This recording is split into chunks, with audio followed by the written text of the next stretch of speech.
You know how like video game baddies and stuff have like weird English accents. No, but there's that. But I mean, like unique guns. Let's say. I'm not talking about like muscles. Could you give an example? Like so and so has like golden Berettas or whatever. Oh, like Bond villain. Yeah, like Scaramanga. well, he's not a video game character, but okay. Yes, he was. He was in Legend, wasn't he? That doesn't count. But it does, but okay, brush over it. Anyway, Honduras police recently seized a $50,000 gold-plated AK-47. From who? A drug baron? Yes, from a drug baron, from a gamer. Limited edition. He pre-ordered pre-ordered well in advance, and like silver bullets as well. So I wondered if it was Honduras. So Honduras alleged gangster. Please don't listen to this. Blinged out his AK-47 in pure gold. Did it shoot diamonds? No, silver bullets. I'm telling you. Oh, even better. He was hunting werewolves. That's what it was. Yeah, was he displaying his wealth, or was he just scared shitless of werewolves? Like he saw Underworld and thought it was a real thing. He had the money to do it. The great thing is, right, when it was seized, Did it mysteriously disappear into a cop's wallet? The chief of police said, it's an exclusive design and a fine carving. No mention of the fact that the guy's got an AK. Did they say what happened to it? Is there like now a blinged out SWAT team leader? That would be so cool. That's what they should do. Oh. You wouldn't fuck with You defeated the gangster boss, you've gained a new weapon. That's how it works. You wouldn't fuck with a guy with a golden AK-47, would you? No, I would not. Probably not. That was a very weird segue, though. I don't know bosses with unique weapons. I just meant, like... The golden gun thing is a very recent gaming trend, though. It started with, like, gears and... Well, there's that as well, yeah. Bonus items for pre-ordering and all that sort of bullshit. Just gold versions of guns that aren't any different to regular versions of the guns. It's just that they're blinged. Do you want me to jump into another news piece segue thing that's quite odd? Yes, I want to hear odd stuff. Okay. I was reading a news piece about a Chinese dad who hired virtual hitmen to kill his son in online games. So that he would... I remember you mentioning this, but I didn't realize it was a father killing his son. That is amazing for even more reasons. Basically, like he was going on about his kid having an addiction and, like, you know, Warcraft and all that sort of stuff. Yeah. So he paid people to go in and basically hunt him down constantly and kill him to put him off playing. I love that story so damn much. I love that way of... I can't believe he was so smart to think of that. It sounds like it's fake, but he must have bought online money to then... Because he wouldn't have played it, I assume, unless he did. No, it could be genuine cash. Not as addicted, I guess. Oh yeah, or genuine cash. I would totally be an MMO assassin. I would love that so much. Let's do it. Like Guild Wars 2. Hate this person, just hire me to kill them. Let's set us up like we're for hire. Send us your money and we'll kill people in game. There is that kind of system in the EVE Online. Players have bounties and that placed on them by people that are worth billions, but it didn't really come into much. In a game like WoW, it would work far better, medieval type setting. Very funny. The interesting thing about this particular news piece, right, is that like they're talking about, you know, assassins and all that sort of stuff. But really, it's all based on like gaming addiction, right? Yes. And it's got a little thing on the side here talking about signs of gaming addiction. So pay attention, everybody. Shit. Pay attention. Number 1, disrupted regular life pattern. I still maintain a regular life pattern. Let's speak to Can I opt out of this because I'm a gaming journalist? Skipping school or work to play? No. I don't think there are millions of people who Skype to like play the next Call of Duty game when it comes out and whatnot. Though there is that. I haven't ever Skyped work. You're going to love this one. Sleeping during the day to be able to game at night. CR. It's like this list was written about him. Need to play for increasingly longer periods of time to get the same buzz. No, I don't think he has that one. He did just recently get Serious 3.0 or Seriously 3.0 for no reason. Did he not quote that it took him something like 2,000 hours worth of time to get that? Time is the most valuable commodity that anyone has. Why would you waste it doing that? Withdrawal symptoms. I would get withdrawal symptoms. I would say that I fall into that category, definitely. Becoming irritable and or anxious when they are unable to play. No. But it's more the other way around. If I'm playing something that's pissed me off, I'll get pissed off, really. So it's kind of like the reverse of that. Play games. No, I mean, if there's something in the game that winds me up, like, really badly, I would be wound up for quite a while afterwards. And finally, the constant need to play the game or be online. Well, that's true for any addiction. The constant need to smoke, the constant need to eat or drink. But see, I don't have a constant need to smoke. I wasn't meaning you specifically, Mr. No, but I have an addiction to nicotine, but I don't have a constant need to smoke. However, do you not find that when you are within the capacity, you will always be online in some form? MSN, Skype, Steam. Yes, but that's because I have friends around the world. I need to stay in contact with them. It's not playing games, talking to people in other countries. Like Portuguese kids. No, not like Portuguese kids. It's not my fault if they find me funny. I find you funny. Hello, Portugal. We love you. No, wait.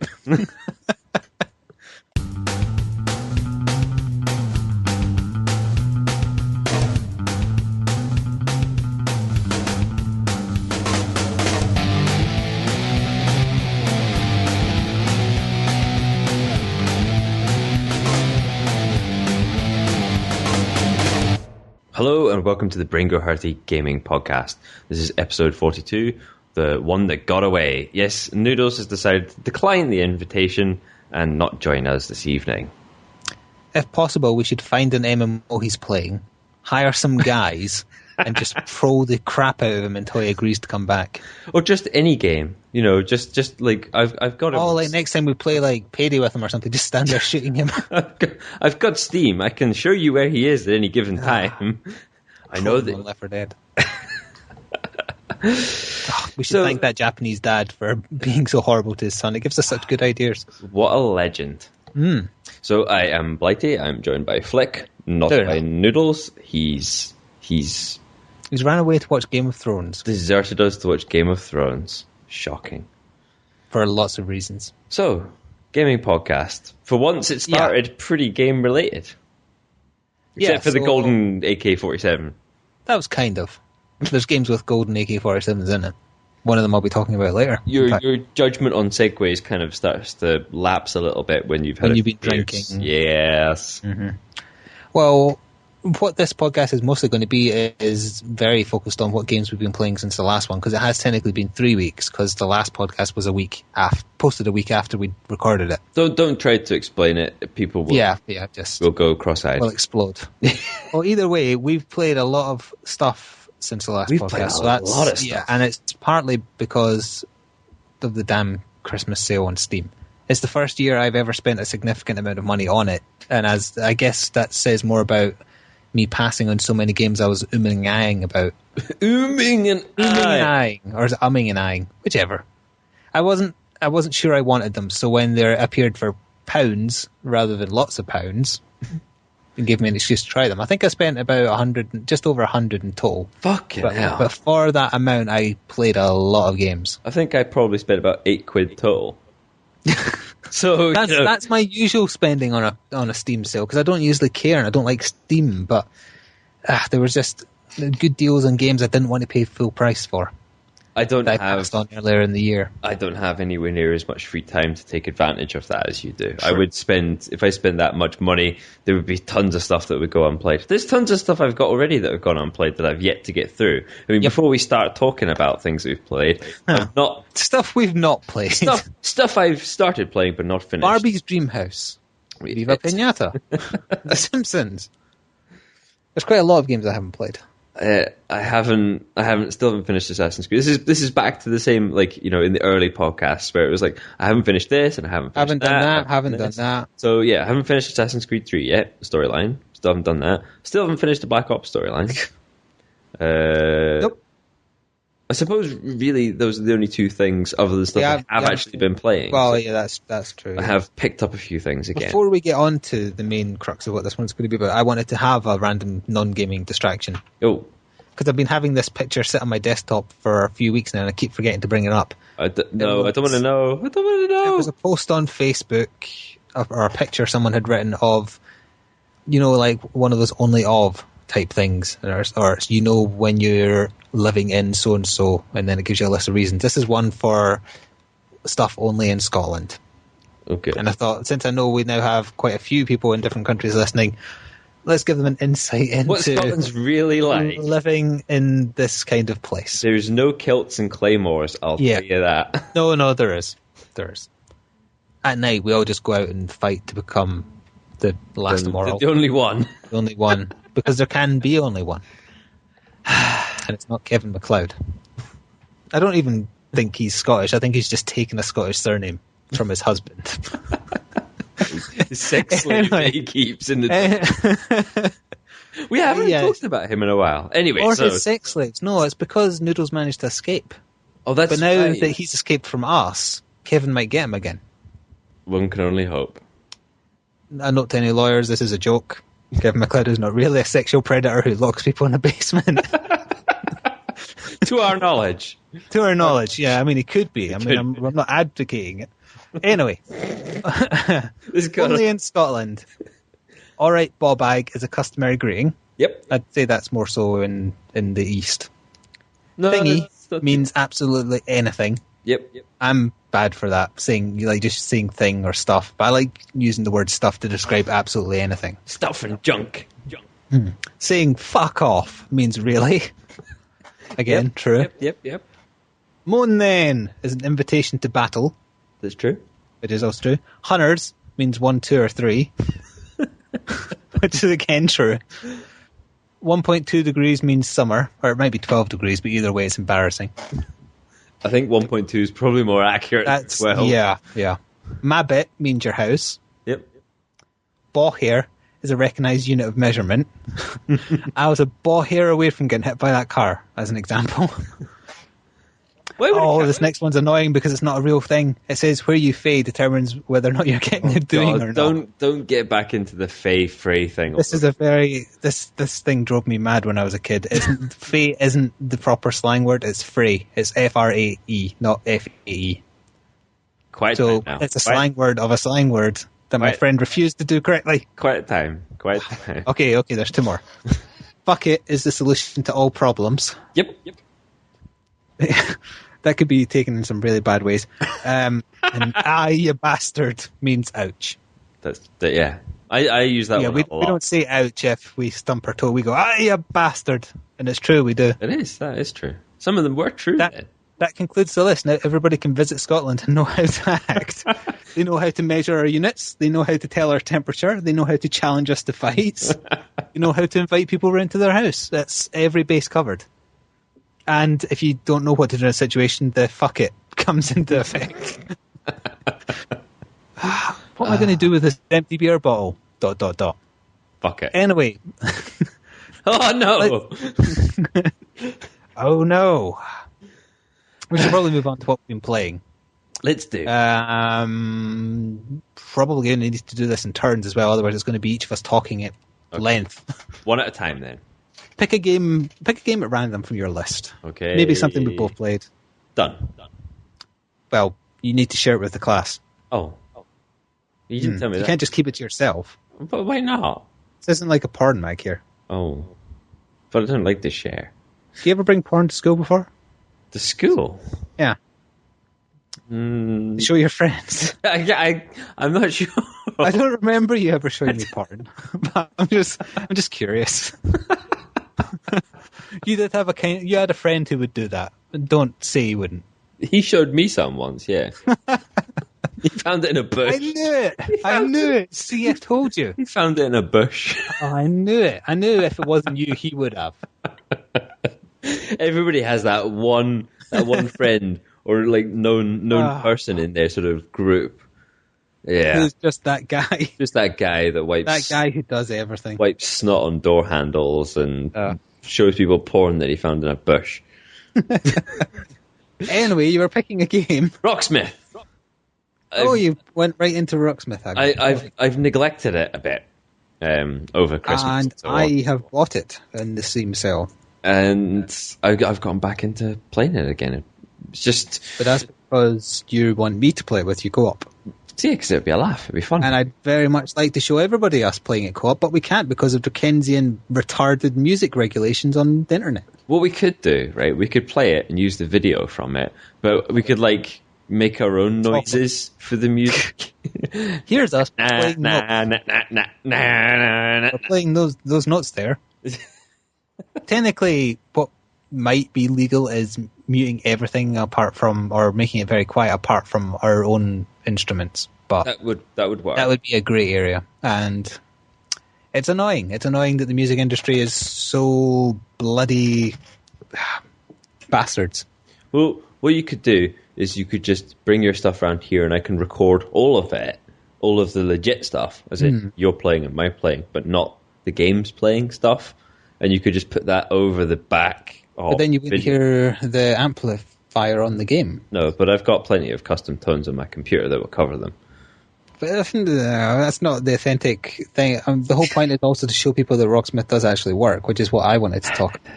Well, I like I said, like I voted it for my game of the year, which is technically cheating. It's not a game. It's not a game. It's a learning aid. It's a teaching tool and stuff. And it does genuinely do what it sets out to do, which is to say virtually anybody could pick up a guitar and play. Or if you already know. Although if you already know it, it's quite fun. Yeah, exactly. The songs are a bit sketchy, meager. A bit sketchy. And the DLC is far too expensive per song. But that's the same for any music game. I'm not sure if it's the same price on everyone. I've never played a Guitar Hero game or Rock Band. The prices are more or less the same. But I could see that if you played Guitar Hero for 2 hours, you'd come away knowing how to press buttons. But if you played Rocksmith for 2 hours and had never played an instrument before, you would come away knowing how to play it. Well, yeah, you could play it for 2 hours and memorize a few, like, you know, riffs and stuff, and you'd be able without the game with the big toy guitar and press the buttons in order, whereas you'd come away from Rocksmith being able to play. You might not memorize the whole song in 2 hours, but you'd know how to play the riffs, some of the riffs in it. Exactly. Like I'd never ever played Go With The Flow. Did you not? Stone Age before, never ever learned the bass for it. And after one playthrough of it, I knew how to do enough that I could play it and someone would recognize it. I can play bass, Tom. Yes, I can. And the game confirmed I knew how to play bass. So there you go. You can teach yourself to play an instrument.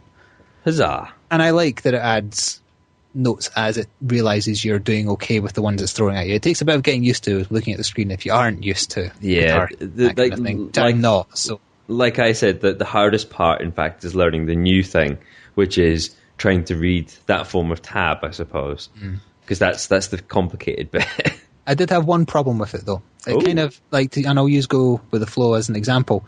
Every second or third verse, it throws in a high-pitched version of the same riff on some different notes. And it kind of threw it in as I was playing, and I was like, oh shit, hang on, this isn't what it showed me every other time.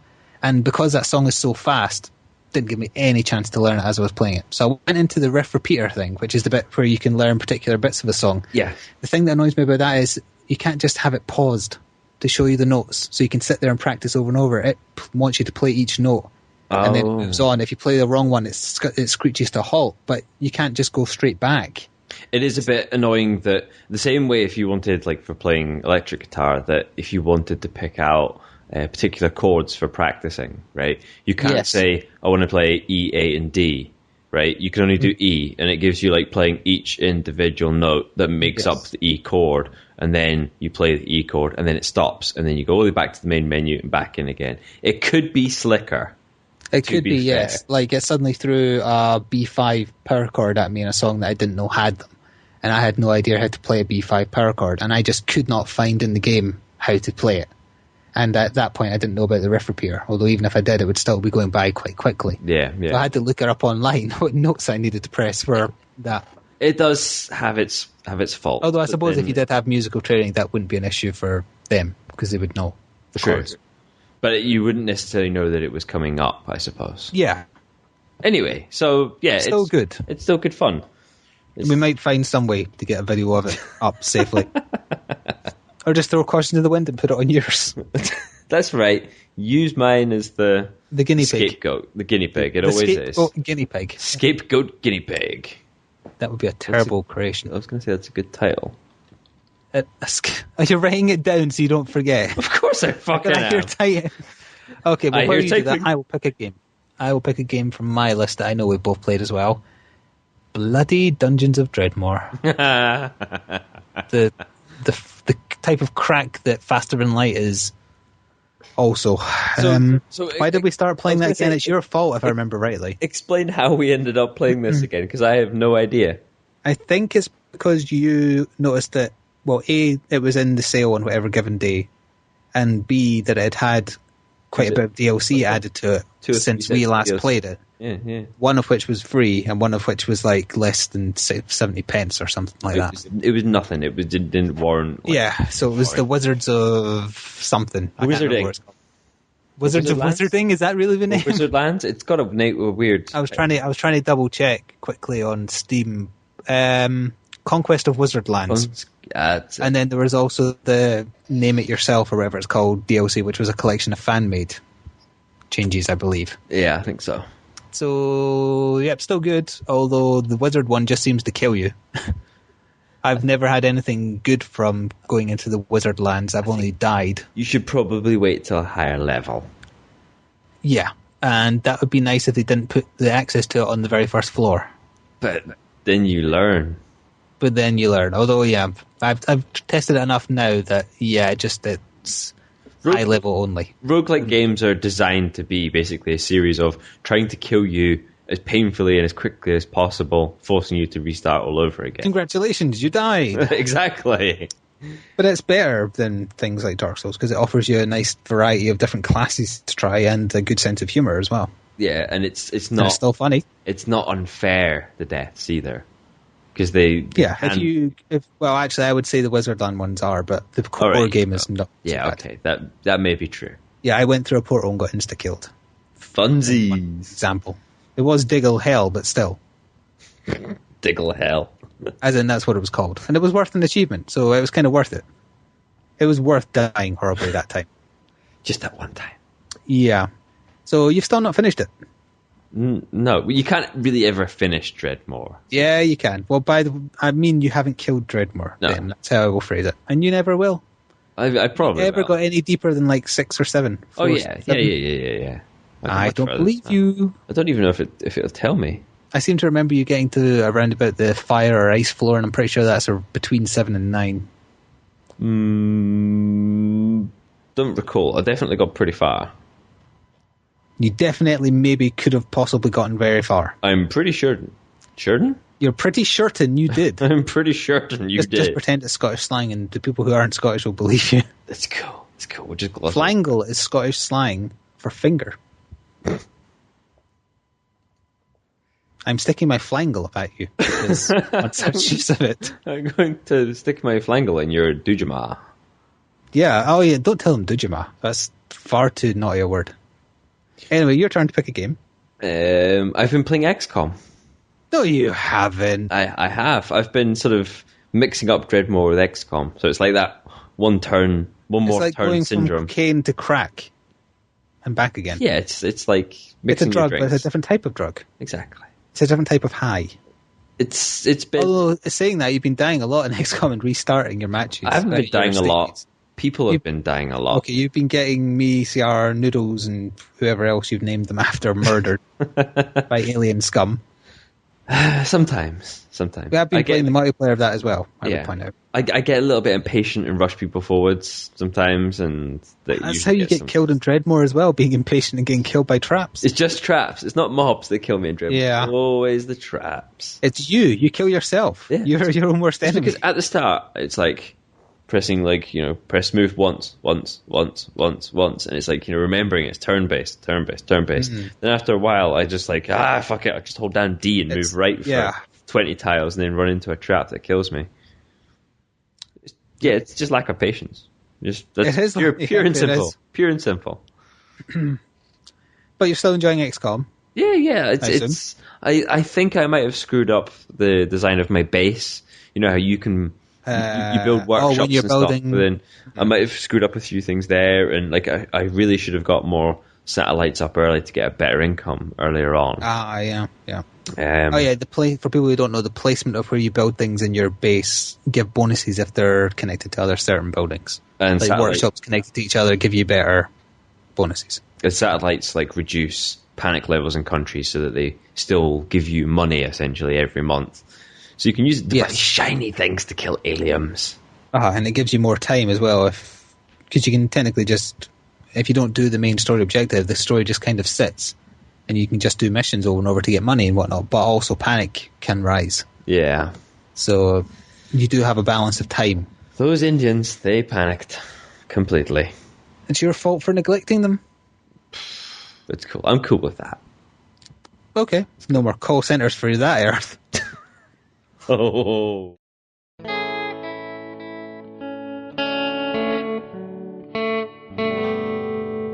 Is it my turn to pick a game now? I think it is. I will stick with the theme of indie-type games with Dreadmore and whatnot by saying I bought The Binding of Isaac in the sale for about 99 pence. And on recommendation, I also got the DLC for it called The Wrath of the Lamb, Wrath of something. Wrath of Khan, let's say. Khan! It isn't, but let's say it is. It's a very popular indie game that was started by two guys on Newsgrounds, from my understanding. You play as a few people if you unlock them, but you start the game as Isaac, who lives with his mother, who he thinks she hears the voice of God, and that voice eventually tells her to kill Isaac. So he escapes into the basement of his house, and essentially it's a randomly generated dungeon, where his goal is essentially just to survive, but also to kill his mother before his mother kills him. It's got an extremely weird art style, a very bleak kind of... The gameplay, outlook. I watched videos of it before deciding whether to buy it or not, and it looks like really old school sort of top-down shooters. 2D shooter, kind of, essentially, yeah. There's a big variety of upgrades you can get, and the monsters that you meet, you're fighting with your tears, because you're so depressed that your mother tried to kill you. And at the start of each randomly generated floor, it shows a nightmare he's having, like his mother giving him dog turds for his birthday. Lovely. Things like that, just to add to the bleakness of it all. The music is very, very good. I will say that. I'm not sure who did it, but if I also got the DLC with the OST, rather, with the purchase. Only managed to get to the last boss once so far. So you do die a lot. I wouldn't rank it up there with Dreadmore and Faster Than Light, though, because personally I prefer turn-based. I prefer being able to stop and think. Or pause, even if it's not turn-based. Yeah. Because, Faster Than Light technically isn't turn-based, but you can pause it and stop and think about what you're doing next. Isaac, no, you're constantly on the move, and sometimes it's just you get thrown up against impossible odds if you haven't had enough upgrades. Random chance plays a much bigger role in it than I would like. Still enjoyed it, though. Random chance is one of the means to keep people playing, though, you see. Yes, yeah. But eventually, random chance won't provide you with enough, reward, I suppose. It isn't a game like Dreadmore or Fast One Light that I could sit and play for hours, or even just a hour. I would play it in little bits, like every so often, kind of bored, I'll just do a quick run of Isaac, see if I do it. And I think that's what lots of people use it for, and it works like that. Just a little burst of... So I would recommend it if you see it cheap. Or in fact, even its standard price, I think, is $1.99. I'd say it's worth that. He's like a baby or a boy. He doesn't have manly tears. It's not manly tears, no. He is technically a boy. Although he's essentially just a floating head on a little, like stickman body almost. Yeah. Although it does have a bit of a sense of humour. Like one of the upgrades you can get is, they call it lemon something, but essentially you're using pee instead of tears afterwards. So, since his eyes are unoccupied, he just has this huge smug grin on his face looking directly at the camera regardless of which direction you face.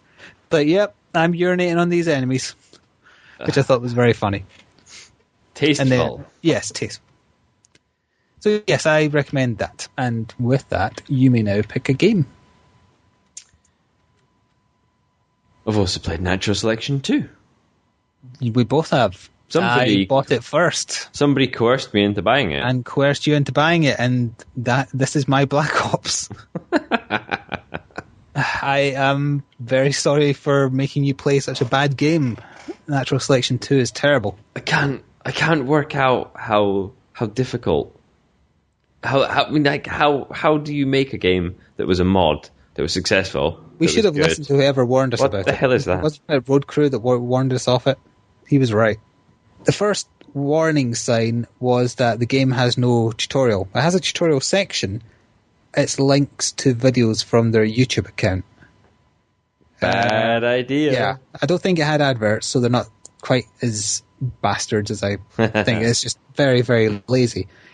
The videos, they have in-game chatting with a person trying to talk over it, explaining what's going on, not doing a particularly coherent job either. And it's old videos, it's not new videos, because if you make the videos bigger, you can see in the chat people complaining about when's the next alpha build out, or swearing like really badly, insulting each other, insulting the devs playing the servers, talking about imbalance and how the game's crap. And I couldn't believe that. Did you not think to put like a natural selection logo over the chat box? That's all it would need. And then it would be a bit more professional.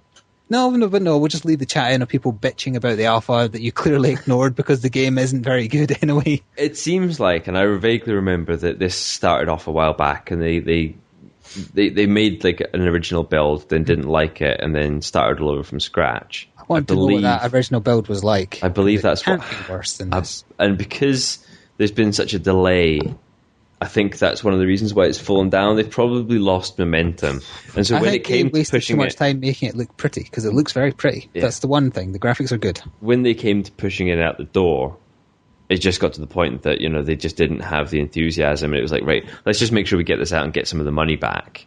And so there wasn't a lot of effort into fixing some of the problems that the game has per se, unless that was entirely their direction that they chose. Maybe it was, or doing proper tutorial videos, or just making the game seem more professional than being. It is, it doesn't come across. Essentially, it just feels like another mod with slightly better graphics, I suppose. That if you were paying full price for is like £17-18, something like that. But we got it for half that, or is that the half price we paid? God, it might be. I'm so annoyed at myself for wasting money. And it's not like we played it once. I was determined to try and give it a chance, even though I didn't like it. My initial reaction was I just did not like it. It's the same thing that we did with Black Ops. It was a case of come on, like maybe we've jumped the gun a little bit. Let's give it another shot. But in this case, we liked the original so much. And then we thought, but we didn't like playing the default game type in the original. We liked playing the one that, as it turns out, was apparently just for people learning the game. Yeah, because the default game type is a combination between a first-person shooter and an RTS. One person plays the game like an RTS, and everybody else in the team plays as a first-person shooter, getting given directions, go build this, go try and take that area, etc. Whereas the mode we preferred was one base each, no commanders, it's two teams. Whoever kills the other base wins. That's it. That was such a simple. It's like Team Fortress. It's a simple premise that works when executed well. So we found a mod or modded servers that ran that type of game type, and even then, the balance seems off. Controlling some of the aliens is fucking annoying, to put it frankly. Some of them were kind of annoying in the mod before, but then that was free. Very irritating because the alien is wider than your view of the alien is, so you can be on your screen totally hidden, but a human player can see you poking out and will shoot you, and you won't know where. There isn't enough damage recognition on the HUD, so it's very hard sometimes to work out you're actually being hit, which is a bizarre thing to overlook. Especially for a shooter. Yeah, did they not think maybe flash the screen red, shake it a bit violently, something? It's like nothing happens. It maybe glows a bit yellow when you're the alien, or it might flash a direction on you on your HUD if you're a human. That's not enough, not when you're frantically going around having a firefight. Exactly. Or fighting with someone else, and there's no way to tell you're being hit from behind. You need something a little bit more obvious so that the pace can continue correctly. Yeah, it seems like they wasted too much time making it look very good and not enough time making it fun to play, because it shiny thing bugged the hell out of me. So yeah, that does not get a recommendation. Avoid it. Avoid it is the conclusion. I will pick Dishonored to talk about. Another game I haven't played. Yes, and this is a game I wasn't interested in and had spoken about before because a few reasons. I think, having played it now, that it was marketed wrong. Because what I got from the marketing was it's a first-person Assassin's Creed. That's what I was thinking. That rips off Thief. kind of. But upon playing it, it's far more like a BioShock with hints of Thief that is far more focused on stealth and was actually very good. Oh.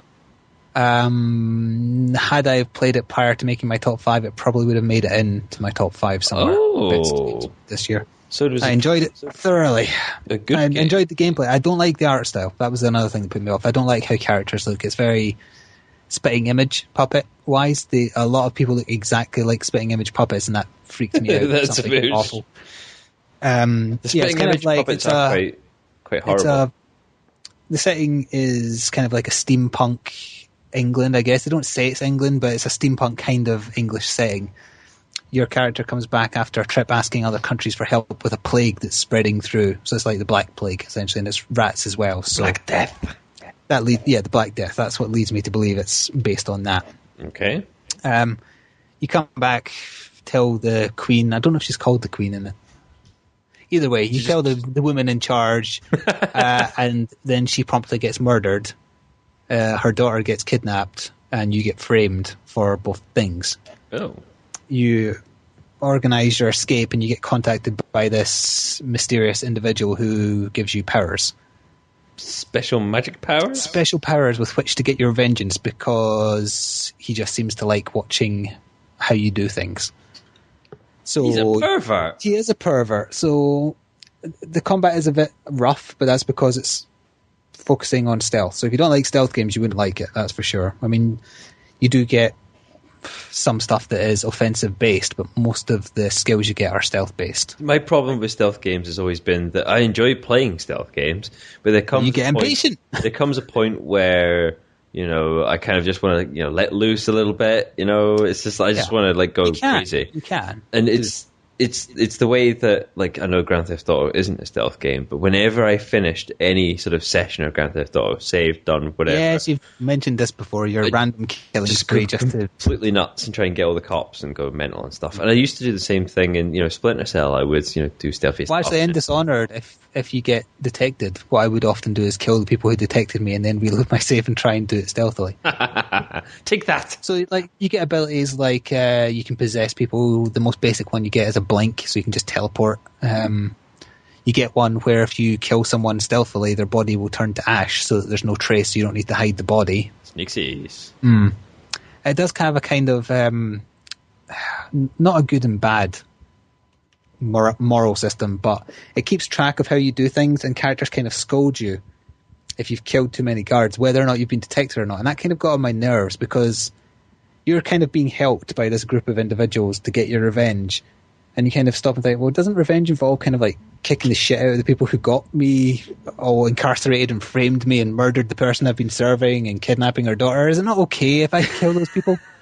And they kind of act like, no, you're bad for doing that. So it's almost like they only want you to kill very, very specific people. And it has a very lazy way of punishing you for daring to want to use the toolbox of toys you're given to kill people with. It's slightly spoilerish to say how it gauges you, so I won't. But I'll say that I didn't like that aspect of it. And I kind of confused it a little bit, because in my playthrough I wasn't totally stealthy, but I played it stealthily, but I didn't mind killing people that were in the way as long as I hid it. So, but every time it came to killing a main target, I always took the non-lethal option. So the game couldn't quite make up its mind if I'd been bad or good, because although I'd killed loads of guards, I didn't kill a single primary target. And you can't actually get through the whole game without killing a single person as well. By not killing, do you mean that you didn't? I mean directly... that there's non-lethal options for all the primary targets, but it'd be spoilers to go into details about what they are, because some of them are pretty out there. So not something as straightforward as framing them for something else and setting them up for stuff, but that's that sort of route as opposed to... Well, I'll use the very first one as an example, because that's in the first couple of hours of the game. Rather than killing your first target, you overhear guards mentioning some kind of branding, where if someone is branded a heretic, they have the mark on their face. They can't be in office at all. So rather than kill them, you just kill them politically. You knock him unconscious, drag him into a chamber and brand his face, as opposed to just murdering him. That sounds like But if fun. you did want to murder him, there's also quite a few ways you can murder him. There's a big... the game opens up quite early on that you can do stuff in a lot of ways. And that's the aspect I like of it. It had a very BioShock feel with the mood as well, which I liked. The story was okay. Not amazing, but okay. So yeah, it would definitely have been in my list had I played it, so I regret not getting that one at launch. Oh dear. So yeah, that has my recommendation. It's a good game despite the things I personally don't like about it, which I know aren't really like core gameplay things, they're just my personal taste. So BGH, stamp of approval. It has 7 thumbs up out of 10. 7 thumbs up out of 10. It has 7 thumbs up out of 10. It is 6 squiggly worms out of 42.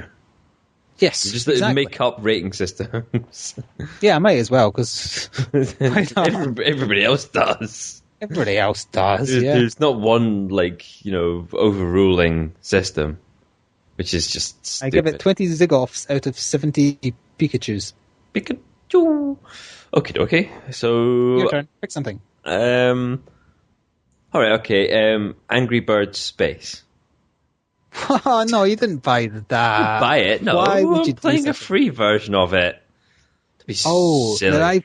I want to know if something I've heard about this is true, because when it first came out, it was pretty bombed with bad reviews because you're given very little, even if you buy it, and everything in it is in-app purchase. Whereas you got quite a lot for your basic payment in the first one. No, sorry. Actually, I need to go back and recorrect this. You didn't get Space, did you? It's Angry Birds Star Wars. Oh, well, that was probably still going to suffer from the same problem. It didn't. No, it doesn't really. Not that I've paid any attention, but it doesn't really have in-app purchases per se that I've paid any attention to. But it's dumbed down things. Like before, when you pulled back on the bird to launch him in the catapult, you had to figure out the trajectory. But now it shows you the trajectory. It will show you the angle that it's going to fire at and stuff. To a certain extent. Is it like you're just flinging a lightsaber or something? Is that the difference? No. You still fling birds, but each bird has, like before, a different thing that makes it unique. And they the pigs dressed as stormtroopers? Yes, they are. And there's almost at a certain point, they upgrade as well. Like the first little bird, just for the red one, fires used to, just a normal little bird. But then after a point, it gets a lightsaber, so you launch it, and then you press again, and it sort of swings a lightsaber around. So you can hit through harder blocks, then the bird actually goes through the blocks. Or one of them's like Han Solo, where it's the yellow one from before that used to dart forwards. Solo Han Solo, He is Solo Han Solo, tweet, who shoots laser bullets and stuff. And there's a... Laser bullets? Laser bullets. Is that a bullet that's also a laser? Laser bullets. It's a real thing. How much do you get in the free version? A few levels. Some of it unlocks once you've 3-starred the rest of it. Or I think you can pay for the full version and it unlocks. But yeah, you won't be paying for it, or will you? No, it's just something to play about on my phone during traveling time and stuff. That's it. Yeah, even if a game is good on a mobile app form, it still has a very short lifespan of attention. Yes. Oh, yes. I mean, by default, it's got what? It has some stages. It has some stages, It has some stages. That was really worth the amount of time you tried to work out how many stages it had. The amount of time that just got edited out. Seamless. Yeah, that was 10 minutes. The magic of editing. That was an hour.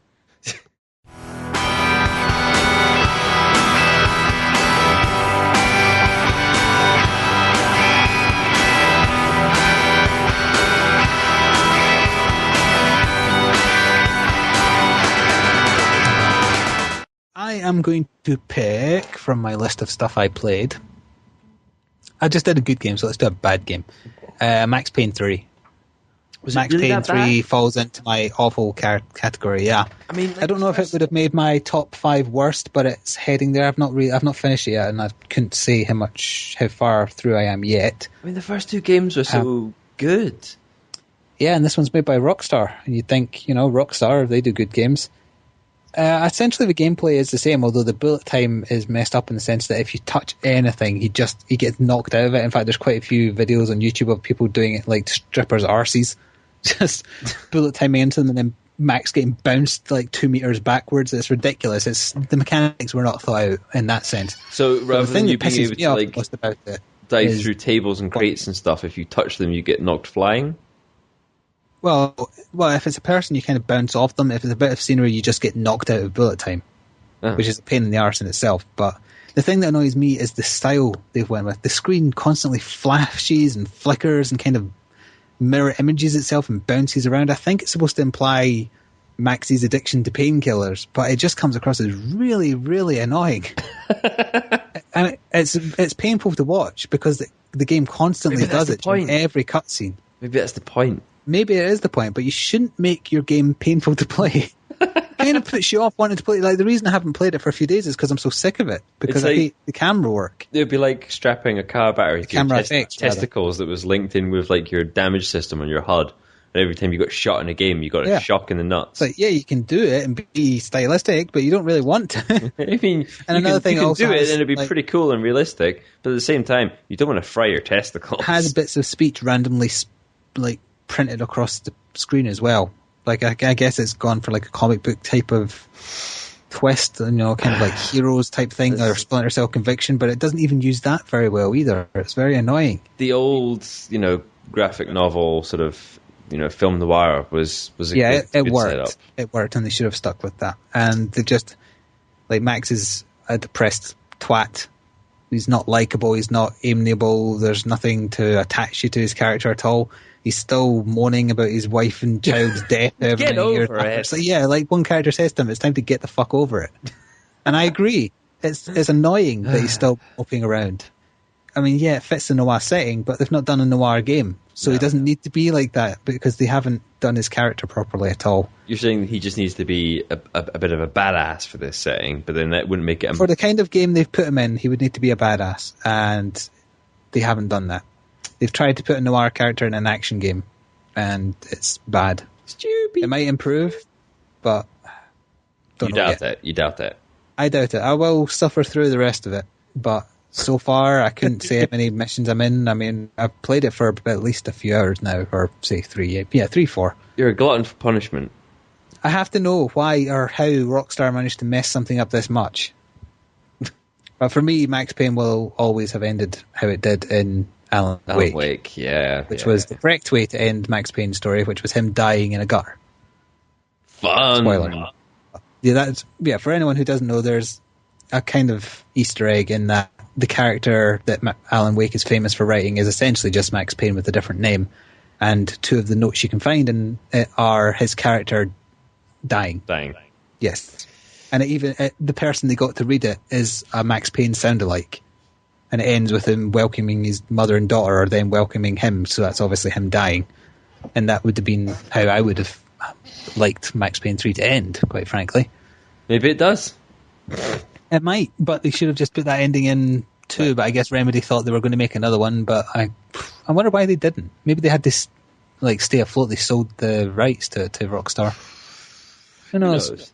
Either way, it was a mistake because it is awful. Avoid totally. It has some tacked on multiplayer as well. Don't know if that's good or not. Probably not. Avoid like the plague. From what I remember when reading about it, wasn't it? The multiplayer bullet time effect is like a bubble effect. So it only affects people, like obviously in close proximity, otherwise that might confuse matters. Yeah, that's clever. Don't know if it works like that, though. But I do remember hearing that, and I think the co-op mode was added as pay for DLC, which is another reason we originally avoided it. That rings a bell. I'm pretty sure I remember that. Yeah, so I wouldn't pay for the game, let alone paying for the privilege of a horde mode, co-op mode type thing. Bad Rockstar. Pick a good game. Pick a good game from your list, because I don't want to talk about bad game. We've been playing Moshogun 2 a little bit. It's a good game. Yeah, that's a good one. Shameful to spray. Slowly getting through, a proper campaign after patches and mods and stuff caused a bit of grief, etc. But it's good. There's a lot to it. It's like steep learning curve for a game. I would say that it's just understanding things that you do already know. It's just realizing that the game works on those levels that used to sort of get to me. It's like you understand shooting archers and stuff is fine, but shooting archers uphill as opposed to downhill, makes a difference. Totally affects the range, that sort of stuff, and running your characters up hills wins them faster than on open land. That sort of stuff downhill, you get bonuses. Yeah, that sort of stuff is obvious, but it's like real. It's just realizing that these obvious things exist when you're in that real time, setting. Sometimes you can, lapse a little bit and forget that it understands these things. Plus, it's quite a game that requires quite a bit of patience, because for quite a while you can go without having any kind of fight. There is because you're prepping for fights, or you're managing your territories, you're preparing for what might happen next. And at first that makes you a bit impatient, and you sort of kind of not We've really covered your impatience so many times already. It's not something that I had a serious problem with Shogun, because having played battles and stuff, you understand what the ultimate end is, I guess.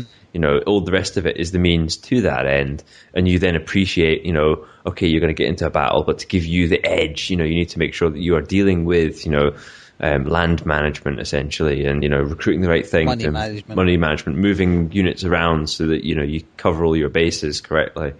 It's good. It's quick. It's good fun. It's the sort of thing that I think, much like Civ 5, will be a nice slow burner for us that we can just keep. Something we can play when we feel like it. It'll always be there, looming. It's the sort of thing that, because we've picked it up co-op far too late to do videos of, there's no real pressure for us to consider putting videos out. Well, plus it'd be very slow paced as well. Oh yeah, there's that. You'd have an hour-long video of us wondering about whether or not that marriage to another clan should go ahead or not, or what to do with that son that just got born into your family. Marry him off to a troll wife. A troll wife that gives you bonuses, though. It's a little bit disappointing that you can only play the campaign with one other person. With two people co-op. Yeah, we wanted to get CR in as well, but unfortunately the co-op campaign is only 2. The multiplayer versus campaign is for more, but that's not what we were after. No. It's like, Civ 5, kind of nails that, where, the Civ multiplayer allows you to have, quite 8 on 8 or something, or up to 16 you can have, people, I think 16 people individually, I believe. Which probably not in the newest one, but in an older one you definitely could. Yeah. Before we move on to any other games, I think we should take a break for an email section. Let's take a little email section break then. So, how many emails do we have? We have 2. Oh no. 2 emails. Let's start off with the Turntail Noodles McMuffin. Oh, yeah, he said he would send us an email because he chickened out and he buggered off. He couldn't make it this evening. So it's entitled My Frail Apology. You got to give him that. He's apologising because he missed the podcast, not because I threatened him to stay. Not that you threatened to, sully his name with all the people that know him. Well, they'll find where they're buried sooner or later. Okay, so yeah, I'd rather write an email. Anyway, not much to report apart from I was wondering if there were any parts of a non-scary game that got you freaked out. For example, I was pretty freaked out when I played BioShock, probably most so when a splicer is talking to an empty pram. Oh, yeah, I remember, but that is supposed to scare you. It's supposed to be intimidating. You're seeing a woman talking to an empty pram about how she loves her baby when she's clearly lost her baby. That's part of the mystique. See, the thing is, the beginning or of even BioShock, killed her baby, depending on how you look at it. The beginning of BioShock I found to be a little bit, sort of jumpy, if you know what I mean. It was designed that way, put you on edge. That's a bad example of it. But something not scary, but I think find of a game scary. that wasn't designed as a horror game or anything that made you, jump or anything like that. It scared me how bad Resident Evil 6 was, but that could be kind of classed as an achievement for them, I guess. I mean, there's always like, I suppose it's think of it like an enemy type that just like sends shivers up your spine for the wrong reasons, and even if it's not supposed to. Yeah, I mean, I suppose like continuing with the BioShock theme, Big Daddies are quite intimidating at first. Yeah, they kick your ass. But then that's more intimidation rather than fear, though. It's kind of different. That deserves thinking. It's something that you would really need to think about. I'm not a big fan of spiders, so if there's an especially large spider in a game, that I kind of get a bit goosebumpy and icky about having having to fight a big spider, but then you just blast it. So, in fact, I'm sure I've talked about this before, but the Kingseeker Frap or whatever freaked me out a little bit when he first turns up. From Dark Souls. He does have a weird face. The face on that is pretty... Yeah, it creeped me out a little bit. It's just like... That might be the intention there, though. I think it's the teeth. I'm sure. It's like it's almost a human face. And I think that's stuck onto a worm. Yeah, I think that's the bit that I don't like. I don't know. Or a devil's dong, depending on what you think is under the hole. The devil's dong. I mean, who knows? Kingseeker Framps could be a devil's dong. I hope he isn't, because you do go inside him. I've been inside a devil's penis. Dong. Devil's dong. Devil's dong. Yes, we can't... like your alliteration, do you? Yes. I can't think of anything off the top of my head about that, unfortunately, but it's something I kind of want to put some thought into, so remind me, and maybe next podcast I'll have and open it up to the audience. So if anybody has something you find weird, freaky, scary in a game that isn't necessarily meant like that, like Pikachu just scares the hell out of you. Yeah, maybe something that isn't even designed as being scary, but you just don't like it for one reason or another. Let us know. Except if it's because you don't like the colour of their skin. That would not be a good example. That would be bad. That would be bad. So, either by email at bringohurty@gmail.com or get onto the Facebook, Bringo Hurty on Facebook.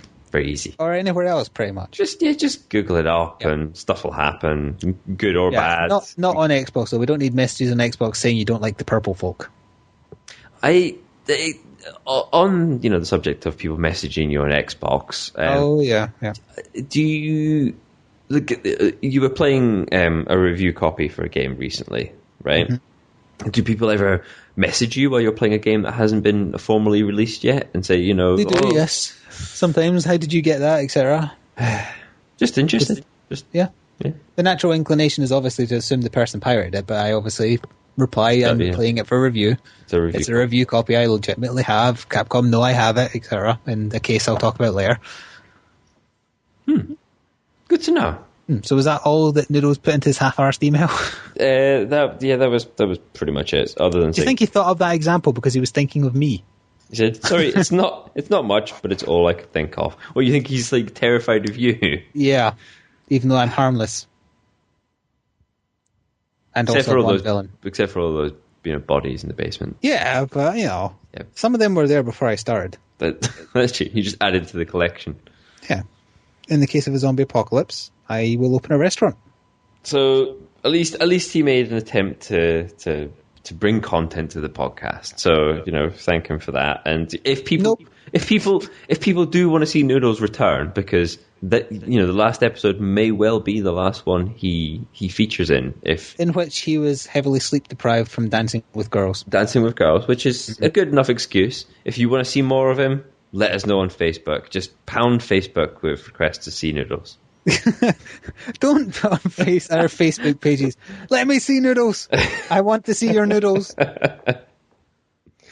So the next email is from Rory Wood, another long-time listener, commenter, emailer. He's just a listener, commenter. He isn't stalker. No, not stalker, not yet. So unless this opens with, "Hey, what you wearing?"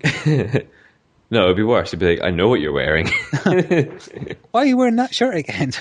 Turn around. I can't quite see you correctly from this angle. Besides, hello and congratulations on the 100 likes on the Facebook page.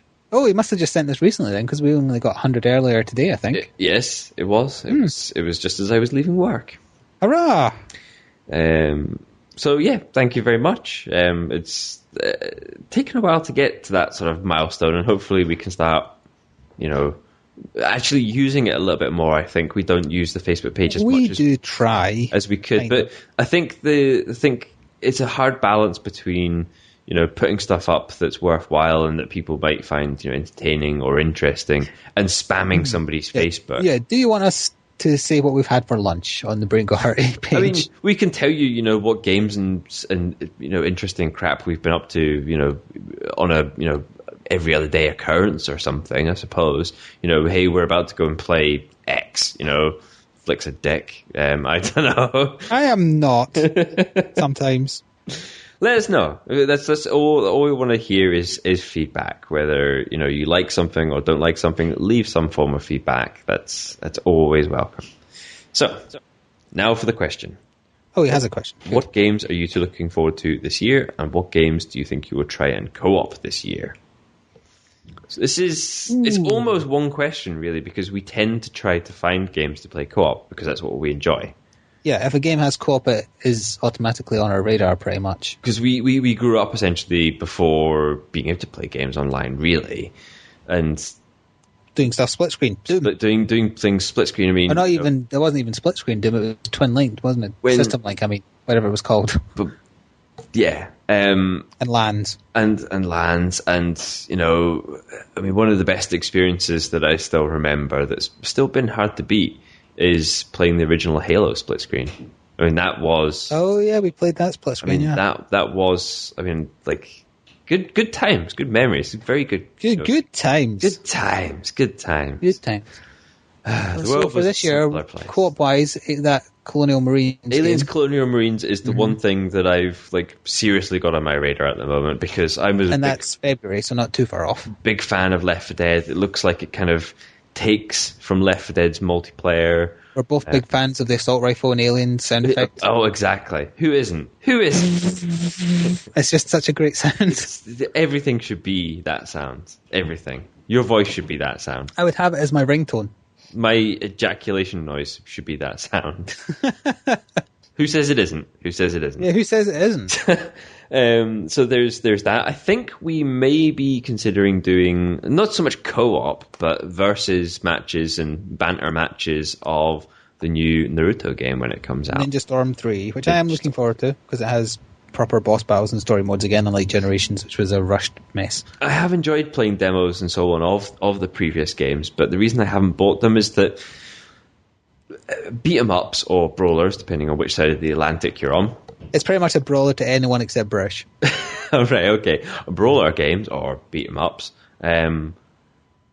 Historically, it's a very competitive atmosphere, I suppose, and you need to find other people to play against that. You can still have fun while being competitive, I guess.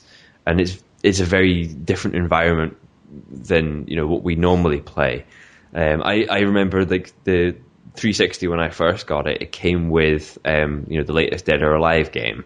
I can't remember if that was 4. I think it might well have been Dead or Alive 4 or 3. They all kind of just blend together into one exactly. Just pair of tits. It's just breasts, but I mean, I played a fair amount of that when it came out, and it was well and fun playing with CR and so on. But then when you tried to go past the point of people that you knew and you could have a chat and have a laugh with, the competitive nature just didn't work. So I felt that if I bought one of these Naruto games in the past, that maybe it would just be you and me maybe playing a couple of matches sort of thing, and it would get stale. But but the internet likes the online versus modes for some reason.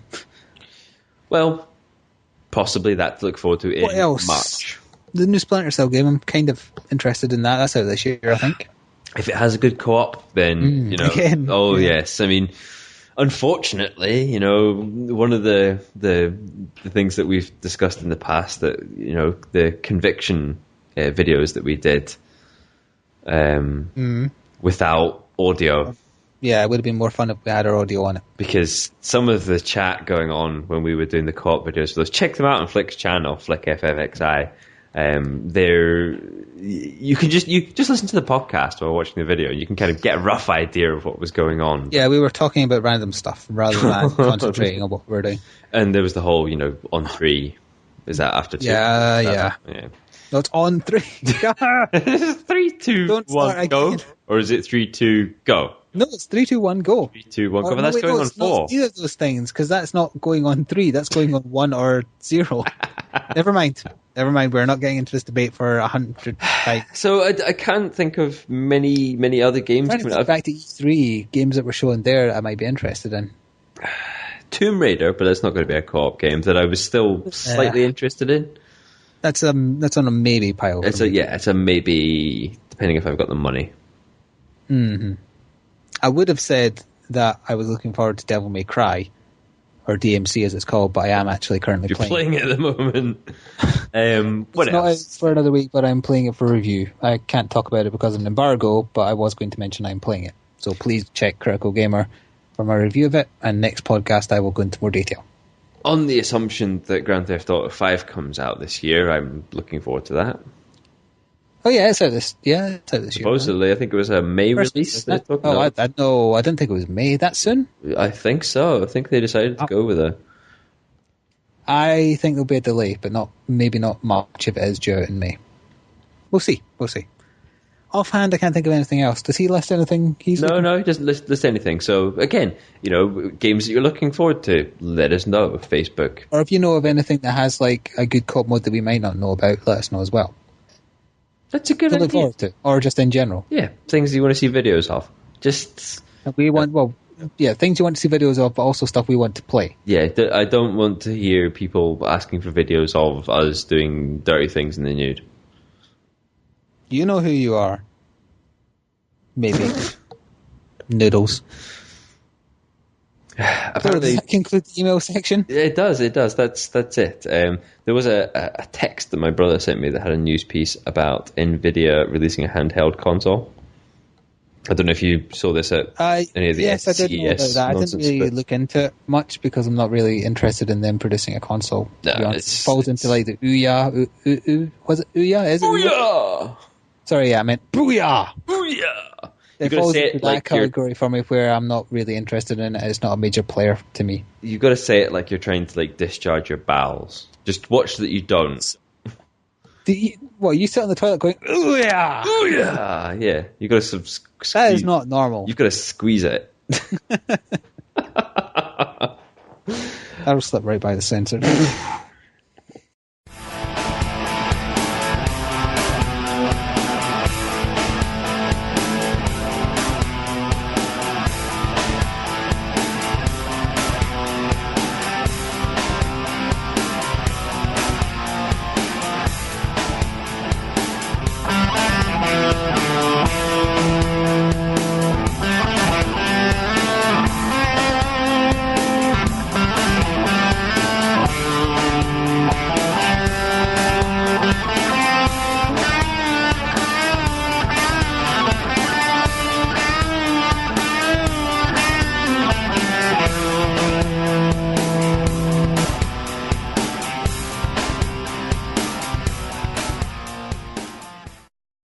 So, back to our list of stuff we've been playing. Shall I pick something again on the off chance my list is longer? So thanks go out to Rory Woodford. Only to Rory, not to Noodles. Oh, sad face.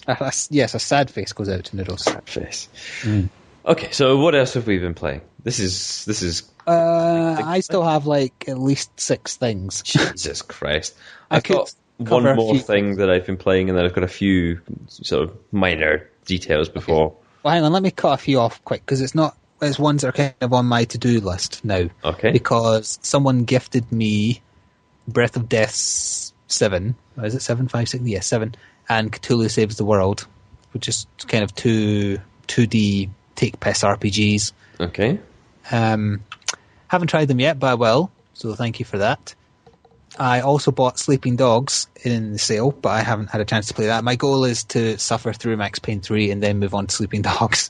So I hope to hell that Sleeping Dogs is at least moderately good. I mean, it would always look better in comparison than... it would have to try really hard to suck worse than Max Payne 3. So yeah, that gets that out of the way nice and quick. We both briefly played the DLC for Payday because CR gifted that to us. Oh yeah, there is that. It was just a few more maps. It's just more of the same. Noodles played it with us as well. I can't really see myself playing anywhere near as much Payday as those two because it doesn't have variety. It doesn't have something. It's not grabbing me as much as other games. I still like it. Doesn't have variety. I play it, but yeah, not enough variety. I mean, each mission is essentially the same. Pretty much. It's the same goals. It's not like Left 4 Dead where at least the enemies are semi-random, or if you're playing the versus mode, at least you're playing against humans who can react differently. It's a different pacing for Left 4 Dead, and it's the run like fuck survival thing. Whereas Payday is get from A to B, sit there for a while doing this, go from B to C, defend C for a little while, and so on. And you could play Left 4 Dead that way, but the pacing is different so that it tries to encourage you to keep moving, even if that's not necessarily the most tactically wise thing to do. Yes. Mm-hmm. So yeah, that's something else we've been doing. On the DLC front, I also just picked up all the Saints Row 3 DLC, even though I didn't like the game, purely because I wanted to get the achievements. Slag. I'm glad I have never paid full price for them, because each pack is approximately 3 missions long. Ew. And normally they would be 800 Microsoft points apiece. Ew. Yeah, which I could not believe. It seems like it was a desperate cash grab by THQ, which we now understand why. I'll jump into that really quickly, that they basically auctioning off all their titles. All their licenses they own. So that's like the Warhammer 40k, Saints Row, what else are they making? Metro, but I'm not sure if that's one of the licenses up for offer. But yeah, they're auctioning off all their assets to try and recoup some of the costs to pay their creditors. And the only people like obviously sniffing about at the moment are EA. Yeah. EA Sports. It's in the game. I'd hate them less if they still had that. In fact, maybe they do. I haven't played an EA Sports game since FIFA on the SNES. Do they still do that? I don't know. I haven't played a sports game in a very long time. I don't really care. What is the last thing on your sports.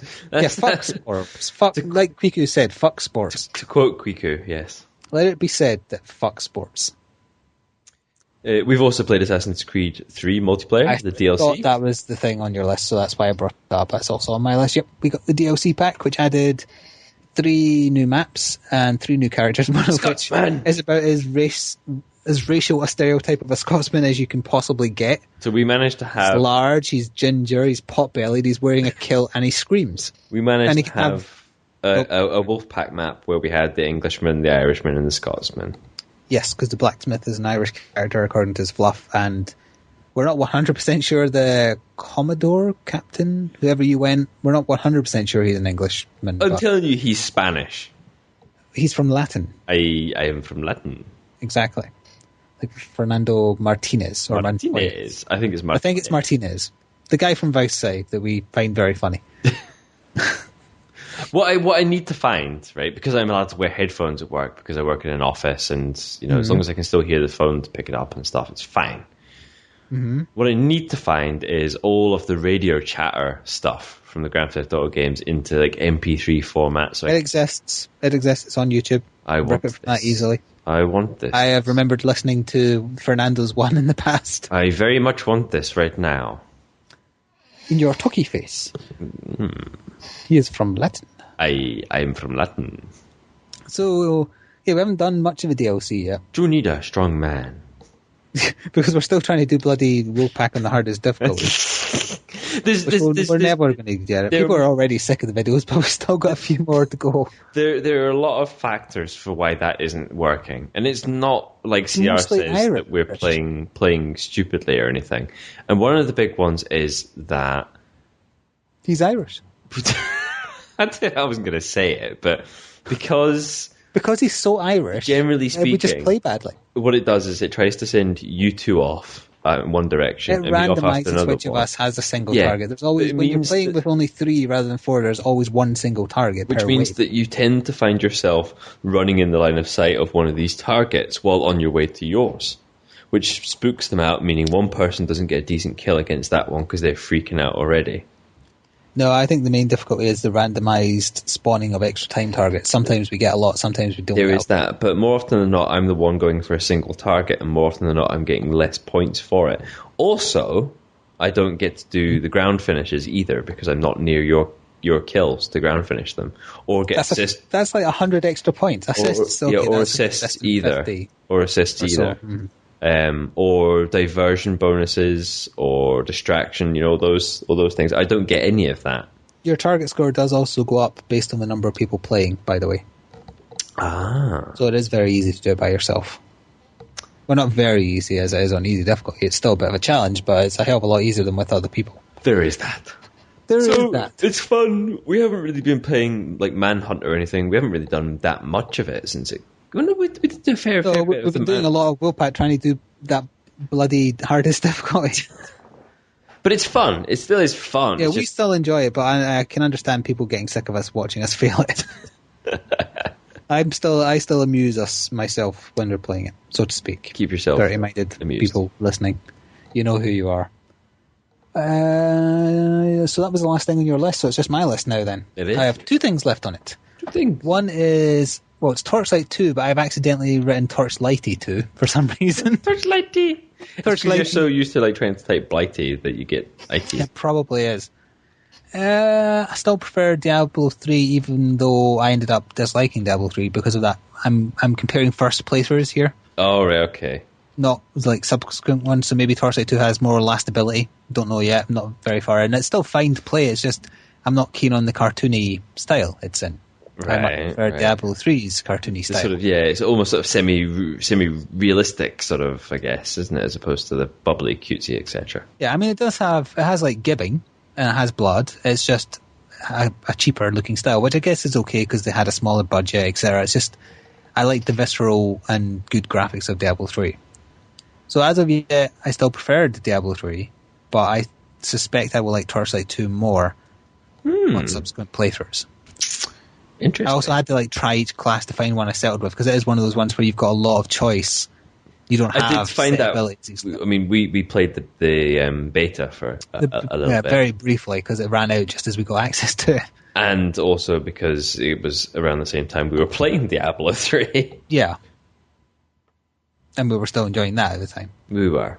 So yeah, I'm kind of glad I picked it up in the sale. It was cheap, so even if it only does last that one reasonably good playthrough, that's enough for what I paid for it. You like the cheap stuff. Yeah, it's like if I'd got Diablo 3 cheap, I wouldn't have cared that it got so annoying and tiring and real money auction house focused as time went on. Is that like you wouldn't mind catching, serious, genital warts from a hooker because she was only, 20 quid as opposed to 100 or something? Yes. You get what you pay for. You do, especially in Scotland. The last game that I want to talk about on my list of stuff I've played since the last podcast is something I've been looking forward to talking about. Spec Up The Line, which is a game I had heard good things about it, but kind of just passed me by because I had it chalked up to being like a Call of Duty thing, regardless of the good things people were saying. And it's actually third person, so it's more like your Gears of War style. It's chest high walls, get into cover, kill all guys in every wave, move on to next room, kill all guys in every wave. And gameplay wise, it is utterly in the middle. It's utterly average. It's not bad, it's not good. It's just average. It's an average third person shooter. What makes it very, very, very, very good is how decent the story is. You mean the script or just the actual plot? I'll get onto that. First, the only 2 negatives, for me anyway. One, your character is voiced by Nolan North. And for anyone new to the podcast, it isn't that I hate Nolan North. I think he's a very good voice actor. I'm just sick of hearing him so much. Because we play so many games, we hear him so often. He is so popular, and he doesn't have a broad range. I mean, the broadest his range got was the Penguin in Arkham City, which was good. Every other game, he's just Nathan Drake. And that gets annoying, even if he is a good actor, which he is. So that kind of bugged me, although he puts in a really good performance in this one. But yeah. The other thing, there is one fourth wall breaking joke which I feel is very unnecessary, and it bugged the hell out of me. It ruined it. That moment anyway. It's like when the game starts, it starts with a bit of a bang, then it goes back to show you how you got to that point. And when you get back to that point, he says something like, hang on, didn't we do this before? It's kind of a nod, wink, wink. And I thought, why would you why would you do that? It's that one line almost ruined it for me, but then luckily it just got better and better as it went on. So the plot is you're a squad of 3 sent to scope out the city of... which city is it? The one you visited. I visited many cities, but I'm assuming because of the sandy nature... Dubai yes. Or Abu Dhabi. Yeah. It was Dubai. It's a Dubai in a world where sandstorms have just become like catastrophe level, and it's been buried in sand almost. And a sand wall has surrounded it. So it's a bit of a sci-fi kind of out there premise, but that's purely just to create like this ball of chaos that's separated from the world. It's what happens when a place is segregated away from the rest of the world for whatever reason. It's the same mentality behind BioShock. It's like Rapture. That was just take a city, put it away from society, and see what happens. It's to give isolation. Yes, the isolation of what happens when you've got a city full of people that can't evacuate. They've sent in a whole military battalion. They didn't come out either. So 3 guys are sent in just to scope, find out what happened, and then report back. But obviously things start to escalate very quickly. And what the game's main focus is to really put the player through the grinder as far as the atrocities of war go. And it is handled very, very well. It's tastefully done. Some of it is very predictable. I will say that. Like, if you say war atrocities to someone, you're obviously going to be able to guess some of the stuff that happens in it. Yeah. But it's put a twist on it in the sense that you're not going into a third world country. You're going into a very rich country. Oh, yes. Got its ass handed to it by a weather condition. And it's how people cope. Like, as an example, you'll find a doll made out of priceless diamonds. Yeah. Character will notice this, and it doesn't expect you to care. It just kind of goes along and hopes you do, and you'd be hard pushed not to give a rat's ass about it. And it has an amazing ending that I obviously won't spoil. It's bringing about sort of like me thinking about the film Three Kings, which again I was going to bring that up as well. It is very Three Kings. Is it still on sale? It was on a midday madness sale. Just keep an eye out. It did have a Three Kings vibe in the sense that you are also just a team of 3 and you're kind of like gung-ho, let's go do stuff, let's kick ass. But then stuff happens, and you're forced. Well, maybe forced is the wrong word. Yeah, it's not like there's any choices. You're forced to do some bad stuff. And it's kind of like, it's a story where no one's good, but no one's bad either. It's like, everyone's in a bad position, and so there's certain decisions to be made that you can't get away from. Yes. And when I was heading towards the ending, I thought I had it all figured out. I thought I was on to the motivations behind the villain. I thought I totally had it all thought out, and I thought, oh, here we go. It's going to be a simple good or bad choice for an ending here. And then it just totally throws you a curveball, and it's so very well done. But and then it gives you a flashback showing you other points from the game, and you just see them in a totally different light. It wasn't Deus Ex Machina in any shape or form. No. It's if you saw things happen, knowing what you know at the end of the game, you would understand them differently. And it's not just a sense of like people turning on you, who's good, who's bad. It's not like that at all. It's not that kind of story. It's just a story about what can happen when things go wrong. Sounds interesting. It is. You've sold me on it to a certain extent. You have to put up with average gameplay, but it's worth it for how good the story is. For a decent plot. On the subject of games that are on offer, by the time this goes out, it might no longer be, but Faster Than Light is back on sale again. I do recommend that as well. But yeah, I don't think Spec Ops would have made it into my best list. It would have been hard because I didn't enjoy playing it. I was okay playing it, but the story was just so good. You would perhaps have preferred it to be... It isn't a fire and forget game. You'll play it through and then you'll sit there and think about the story, and then a few days later you'll still be thinking about the story. Weeping into your pillow? No, not necessarily. No, not weeping. It gives you something to contemplate. Yeah, like contemplating what if things had happened differently, and then realising even if they did, you couldn't stop what happens. I see. So yeah, I highly recommend it purely for the story, not if you're looking for a good gameplay game. Gameplay game? Is that a thing? That's very confusing. That's not everybody cares about his plot as much as me, so that's why I'm saying that. If you're after just a game that's fun to play, definitely do not play it because it will depress the hell out of you. Plus, it's not terribly fun to play. It did have some good mechanics though. Like you can shoot out windows to make the sand flow into buildings. I saw pictures of when I first read about this. I'm sure I first read about this, in fact, the last time that I went to the Canaries, not this year, but like 2 years ago. I'm sure I read it in PC Gamer or something. And it was talking about like shooting glass and sand, like dropping people down into it, if you know what I mean. Yeah, or even just as simple as if you throw a grenade and all the enemies jump out the way, it will still cause a burst of sand which blinds them. So little touches like that. It tried hard to make the gameplay more than just your average third-person shooter. So I can appreciate them trying, but I'm so glad that they obviously put much more thought into the plot. Maybe they just had an excellent, writer, I suppose. I'm very curious who wrote it and what else they've done. Because it isn't your typical war story. It isn't like Black Hawk Down, where it's just Americans being retards. Black Hawk Down... Sorry, but that's my opinion of that film. I hate it. Isn't a terrible film, but... No, it just has a stupid story. That's my point. That's the kicker. The stupid story is a real story. Exactly. It's just an example of stupidity. Americans don't understand the phrase "cut your losses" and run. We've got to go save those dead bodies. Let's go let more of our guys die so we can save those dead bodies.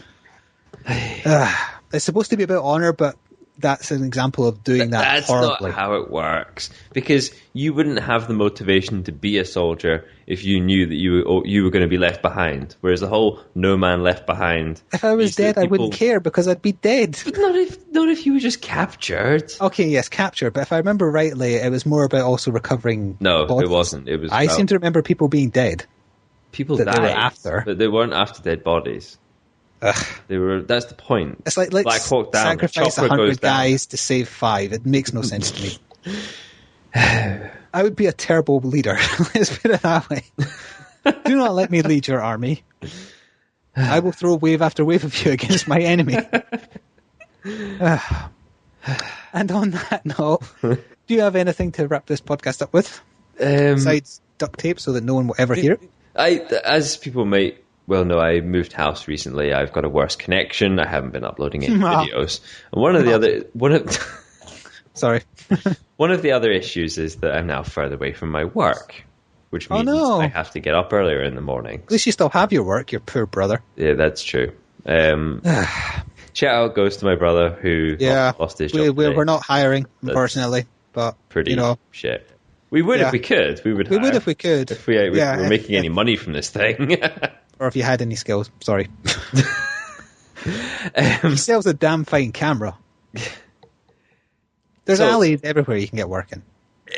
Anyway, so, further distance to work means I have to get up earlier in the morning, which is a bitch, right? It is a bitch. You're trying to figure out, where's he going with this? I am. Where are you going with this? Is this because you can play more games on the bus to work? No, there's like an app-style game for the PS Vita called Wake Up Club. And it's a social alarm clock. What? How does that work? So you set your alarm on it, and your challenge is to wake up, promptly after the alarm starts going off. This app or whatever for the Vita wasn't made by businesses, was it? And it link you can link in with friends and stuff and compete with other people, and it tracks like your combos of how many days you managed to wake up within 5 minutes of the alarm going off, or it tracks like your interesting and stupid. How quickly? Well, this is where things get stupid. The Vita stupider. The Vita's known apparently for having quite a shit battery life.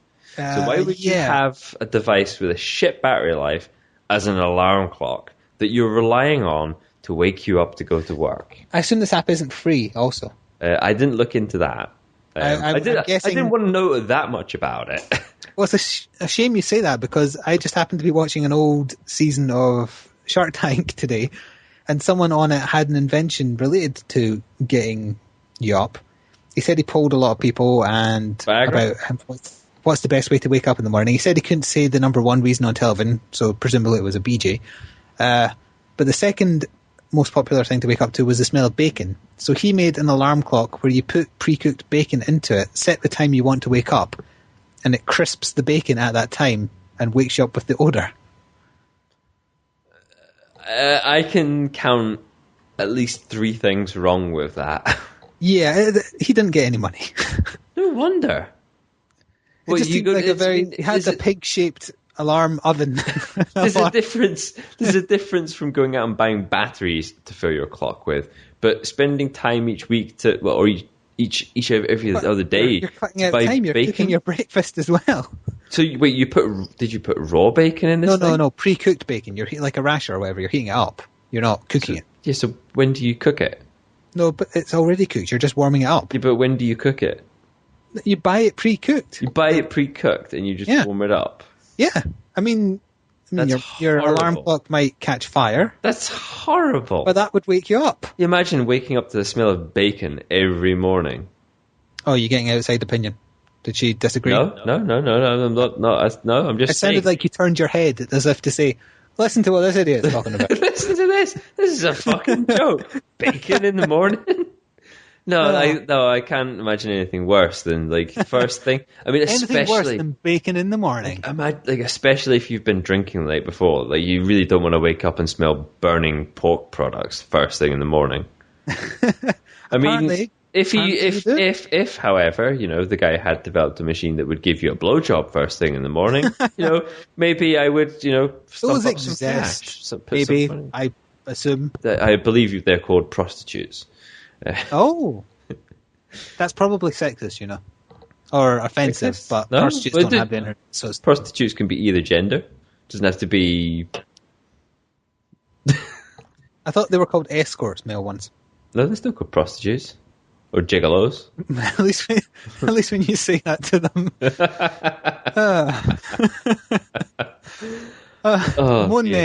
Morning. I think it's time for you to open your present. What present?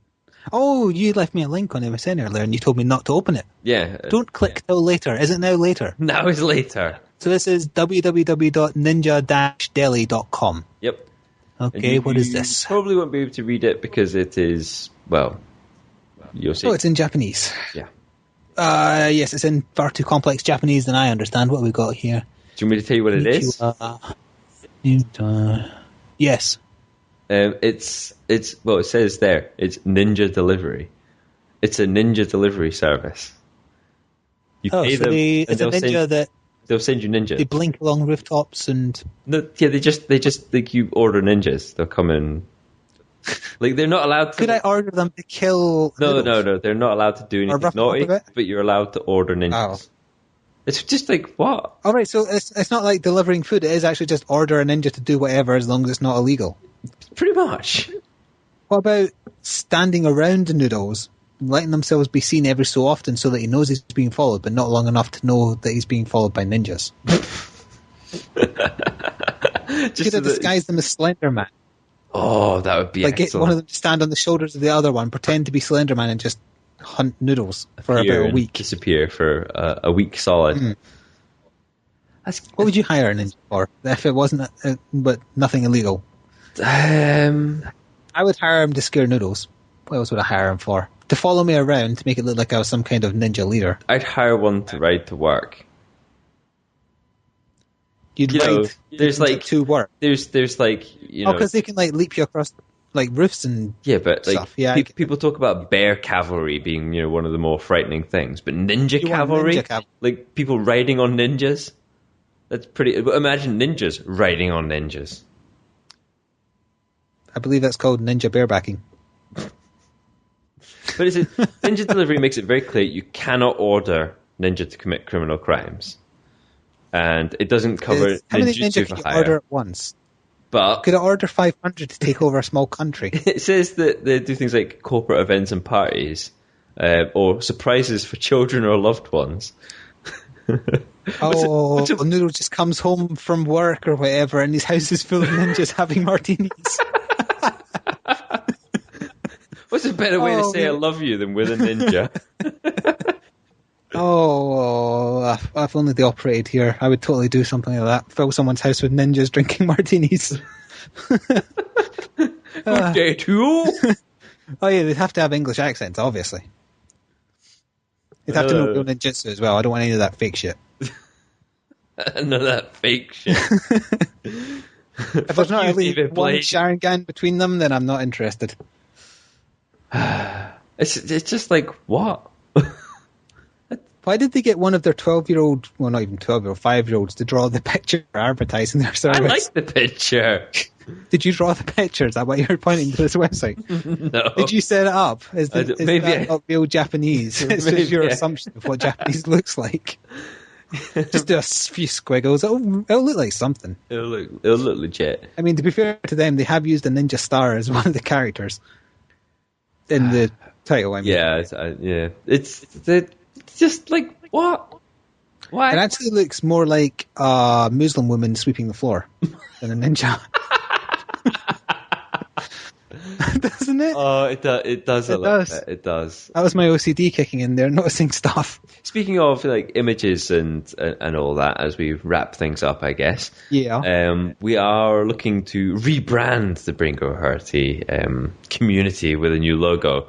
The one that I drafted up some time ago is a little too similar to the lulsec nonsense, and we kind of want to put a little bit of distance between ourselves. Yeah. So any budding artists out there, or anybody with any graphic design experience, or just somebody having a laugh, just testing stuff out. We'll pay you in ninjas. We'll pay you in ninjas. Brackets. No, we won't. If you live in Japan, I totally will. If send in suggestions, or entries, I suppose, and you may end up being the designer of the new logo. Send it into bringohurty@gmail.com. We will definitely credit you, by which I mean we'll compliment you and mention your name. And perhaps some sort of reward, maybe.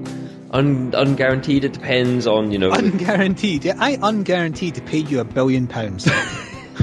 It depends. I mean, like if they don't have a PC, then you can't just easily gift something on Steam. That sort of thing. We'll think of something, is what you're saying. Yeah. Don't want to make any decisions now. No. Not on the spot while we're being recorded. No. Even though I can edit anything that I want at the end. Pony. Diamond pony. We'll give you a diamond pony. Brackets number 1. I think that concludes this podcast. I think it does. Podcast has been brought to you by Ninja Delivery. ninja-daily.com. Free advertising for them. Yeah, they wonder why they're getting so many hits from like America and Britain.